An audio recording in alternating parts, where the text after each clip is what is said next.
পিছনে এই যে সুন্দর দৃশ্যটা দেখতে পাচ্ছেন, অনেক সুন্দর লাগতেছে, তাই না?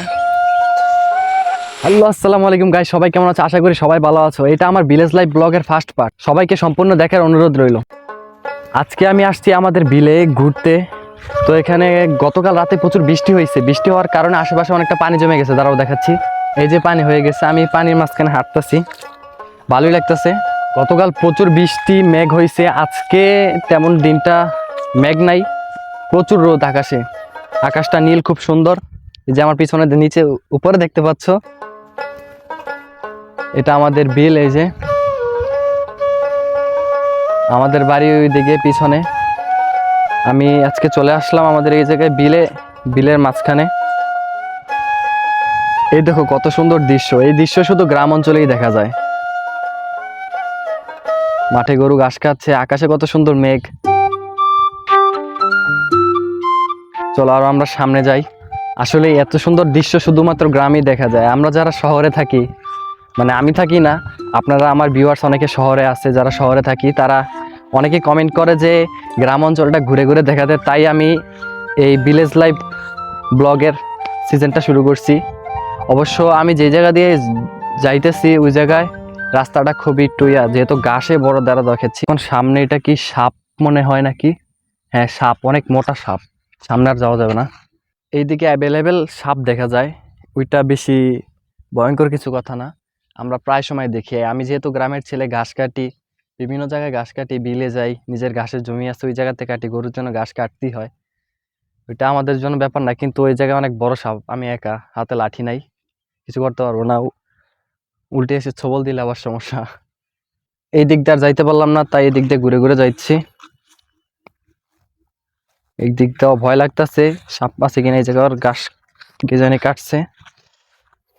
তো উপরের আইলের থেকে আমি নিচে জমিতে নামে গেলাম, কেননা আইলের ভেতর বড় বড় ঘাস থাকার কারণে সাপ থাকতে পারে।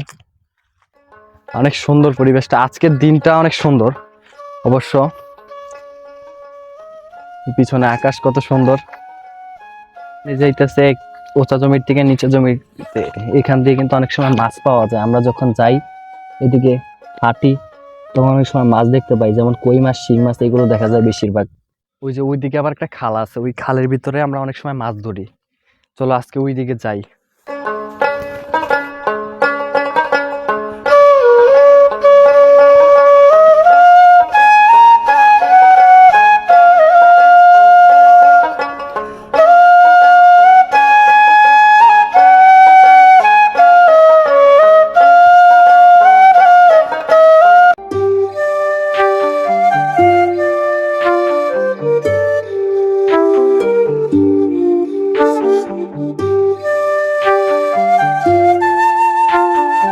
ধরে রাখার, আপনাদের দেখানোর, যেহেতু সৌন্দর্য আল্লাহর দান, সব সময় দেখা যায় না, পাওয়া যায় না, তবুও চেষ্টা করব ওই সৌন্দর্য তুলে ধরে আপনাদের মাঝে প্রকাশ করতে। আমার পিছনে এই যে সুন্দর দৃশ্যটা দেখতে পাচ্ছেন, অনেক সুন্দর লাগতেছে, তাই না? চলুন তাহলে আরো সামনে যাই। আমরা প্রায় খালের কাছাকাছি চলে আসছি, ওই দিকে খাল, আমরা এদিক দিয়ে যাব, এদিক দিয়া তারপর ওই জায়গায় খাল। হ্যাঁ যাচ্ছি, তবে আমার ভয় লাগতেছে আবার যদি আরেকটা সাপ দেখি। এই ড্যাঙের সাইডে, আইলের সাইডে সাপগুলো থাকে। আমি একা একা, আমার পাশে কেউই নেই, দেখেন একা একা যাচ্ছি। এখন যেহেতু দুপুর টাইম, এই টাইমে সবাই বাড়িতে চলে যায়, কাজ রেখে, কাজ শেষ করে।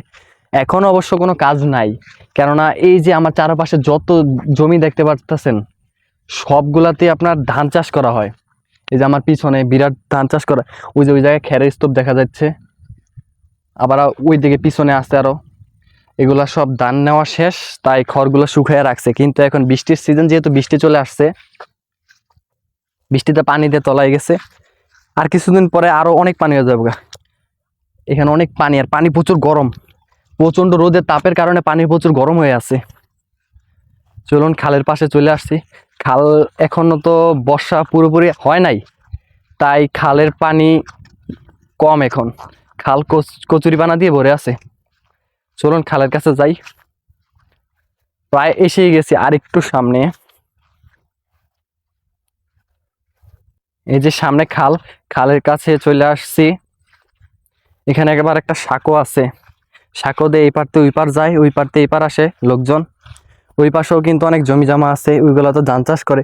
ওই দেখুন দূরে কি একটা পাখি দেখা যাচ্ছে, ওইটার নাম হচ্ছে, আমাদের এই জায়গায় শামুক খাজা বলে অবশ্য, এটার নাম সারস পাখি সম্ভবত। আপনার কি কখনো সারস পাখি দেখছেন নিজ চোখে? আমাদের এখানে প্রায় সময় দেখা যায়, যদি দেখে থাকেন কমেন্টে বলে দিন। এখন আমরা কি সাঁকো দিয়ে পার হব?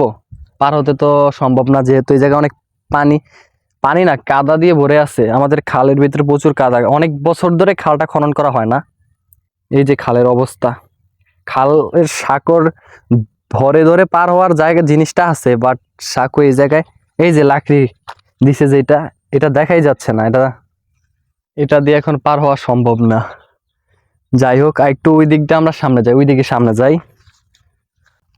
উরি বাবারি, এই জায়গায় আবার আরেকটা সাপ, বাবা দাঁড়ান দেখাচ্ছে না, ওই জায়গায় সাপটা, এই যে এই জায়গায় ভয় লাগতেছে। আর এই দিকটা যাওয়া যাবে না, দেখি ওই দিকটা ঘুরে যাওয়া যায় কিনা। আমি চাইছিলাম ওই জায়গায় একটা ফুল দেখা যাইতেছে, ওই ফুলটা তুলতে, এদিকে অবশ্য না, এইদিকে শুধু কচুরি পানা, এই যে কচুরির ফুল ছিল ওই জায়গায়।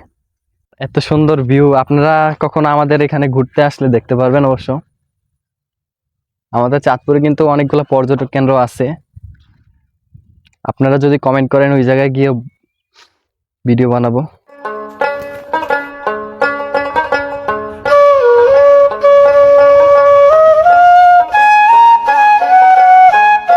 আজকে যেহেতু ভিলেজ লাইফ ব্লগের ফার্স্ট পার্ট, তাই আর অত বড় করলাম না।